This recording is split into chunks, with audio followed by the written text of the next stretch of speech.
Quando eu formei na Academia Militar, em 2010, política socialista, todos ganham igual. Eu era o primeiro de turma da artilharia, o último ganhava a mesma coisa que eu. E aí a primeira decisão que a gente tomou, que já mudou algumas pessoas de patamar, foi que carro comprar.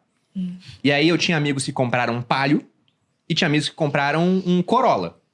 E aí o que acontece é, o cara do Palio e do Corolla ganham igual. Só que o do Palio gastava na época R$1.000 para se deslocar, com um carro que era em si confortável, mas nem tanto. Do Corolla, o banco era muito melhor.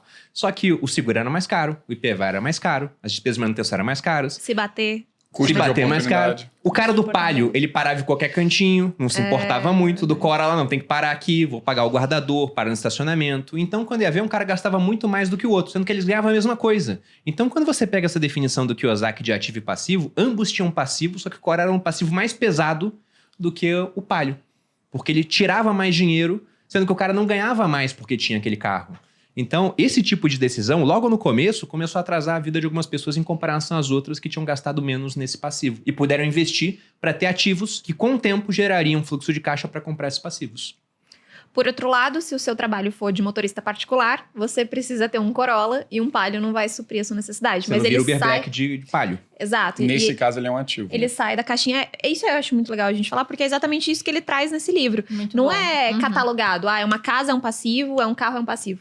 Então é você conseguir entender exatamente qual é aquele bem, né? Aquele patrimônio, digamos assim, onde realmente ele se aloca. Ele tá te gerando receita ou ele está só gerando despesa. E qual que vocês acham que é o principal ensinamento do livro, na opinião de vocês? Eu vou começar. Por uma parte no final do livro já, quando ele fala de educação empreendedora. Ele coloca 4 habilidades como habilidades vitais para o empreendedor. Ele fala de contabilidade, investimentos, se eu não me engano ele fala de lei, né, a parte tributária, e coloca uma outra. Daí eu peguei aqui e falei, cara, Marketing. eu discordo um pouco do que ele falou, até anotei as minhas. E eu fiz um paralelo com aquilo que os antigos chamavam... Qual é o maior ensinamento do livro? Que eu tenho as minhas próprias... Não, eu discordei dele. Eu discordei dele em um ponto específico, tá? O ensinamento do livro é, vou escrever o meu. Não é, Perene? Não, ó.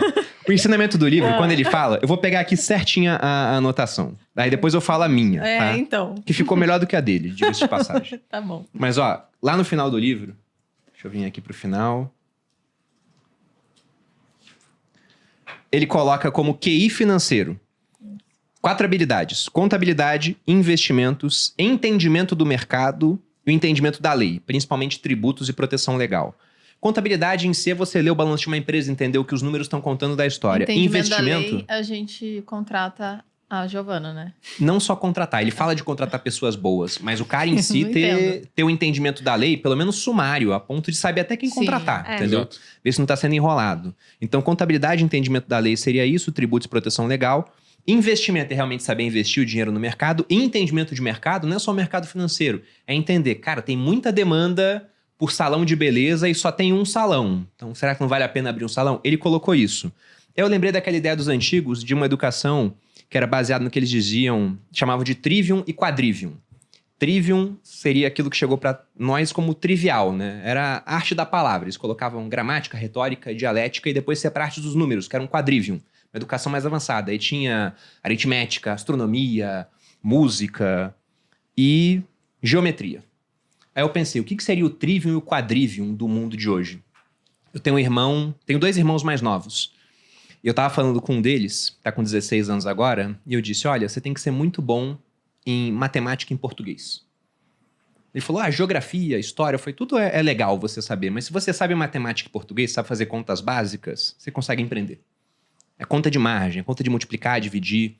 E português, se você sabe escrever muito bem e sabe interpretar texto, você aprende o que você quiser aqui no nosso país. Então eu pensei, o trivium é isso. É matemática básica, interpretação de texto e redação. E o quadrivium? Eu peguei o Robert Kiyosaki, mas coloquei minhas próprias ideias. No meu caso, eu pensei no seguinte. Deixa eu abrir aqui minha anotação. Contabilidade, como ele disse. Investimentos, eu mantive igual. Vendas e oratória. Se o cara for bom nessas 7 coisas, ele domina o mundo. Não precisa nem ser muito bom. Então, né? Hoje em vendas, dia também. oratória... Na verdade, sou eu, né? Vocês estão vendo que eu me basei muito em De mim. novo. Mas Vendas. o trivial. Matemática, contas básicas, Tem que ser bom de fazer conta, tá? O Thiago é um cara que faz conta muito rápido. Eu fico impressionado às vezes com as contas que ele faz de cabeça. O Edu do meu time também. Redação, interpretação de texto. Isso é o trivial. Depois, mais avançado. Contabilidade básica para você entender de uma empresa. Saber o que é um EBITDA, por exemplo, que é um DRE. Quem tem negócio e não sabe o que é EBITDA e DRE tá brincando de empreender. Além disso, da contabilidade, investimentos. Se entender de investimento, vai entender de mercado também no final das contas. Por isso que eu mudei o que o Kiyosaki colocou. Vendas. Sabe vender, você nunca vai passar fome. E oratória. Até porque oratória te ajuda no processo todo de venda.